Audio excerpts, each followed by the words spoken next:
I've seen filmmakers asking about these two lights, wondering if the Amaran 60d replaces the Godox SL60w. SL60w has been around for a while as an affordable video light, and now the Amaran 60ds come in and people want to know, is it the better purchase? So let me set out and try to answer that for you today. First and foremost, they're both a single source video light that is daylight balanced. That means 5600 Kelvin is the color temperature. Godox costs $139, the Amaran costs $169. Both of the lights are Bones mount, which is really great because there are so many modifiers out there that you can use with these lights. Now, if you don't know about any modifiers, I got a whole video on that, so go ahead and check that out afterwards. But if you're not interested in fancy modifiers, both of these come with an umbrella mount. An umbrella costs about $10, and you can use it to diffuse the light and get a pretty good key light. And you can see from the example what that looks like. When it comes to controlling these lights, you control them from the back of the light. And for the Godox, there is a remote that comes with the light, which you can control it with since there's no app for this light in particular. Amaran, on the other hand, uses the Sidus Link app, but there's no remote for this light. Both of the lights are powered off of AC power supply, but the Amaran 60d can be powered off of NPF style batteries. The mounting point on these lights are different. The SL60w is meant only to go on a light stand, and the Amaran 60d can also be mounted on a light stand, but because it has a 1/4-20 mount, can be used with other accessories or adapters. And as is already obvious, the SL60w is a much bigger light and heavier light versus the Amaran is a smaller, more compact light and much more lightweight. When it comes to dimming these lights, the Amaran can be dimmed down all the way to 0% power, while the SL60w can only go down to 10% power. It's also worth noting that the Amaran does have some special effects that it can do, such as lightning or TV,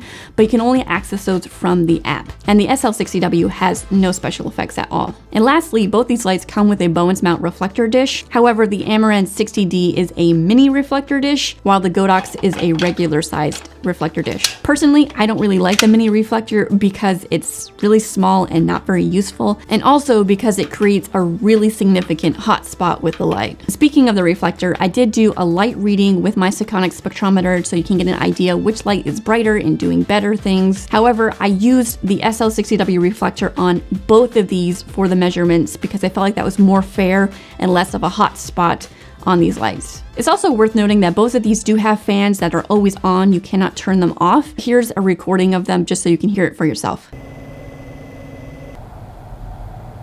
And lastly, it is worth noting that the SL60w does not come with a case with this light. However, the Amaran does come with a case, but it's a very form-fitted foam case, which makes it really hard to get everything back in there perfectly after you've used it the first time.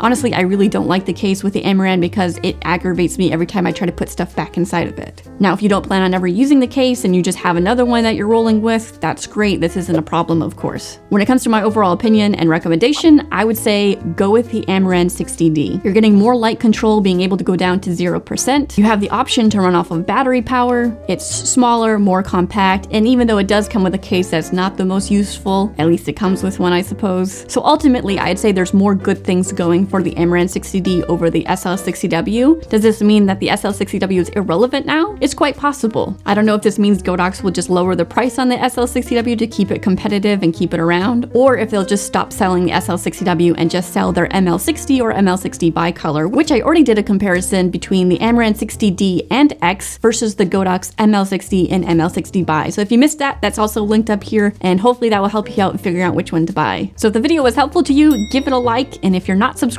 go ahead and subscribe. And if you have questions, always put them down in the comments. I'll answer them if I can. And otherwise, I'll see you in the next video.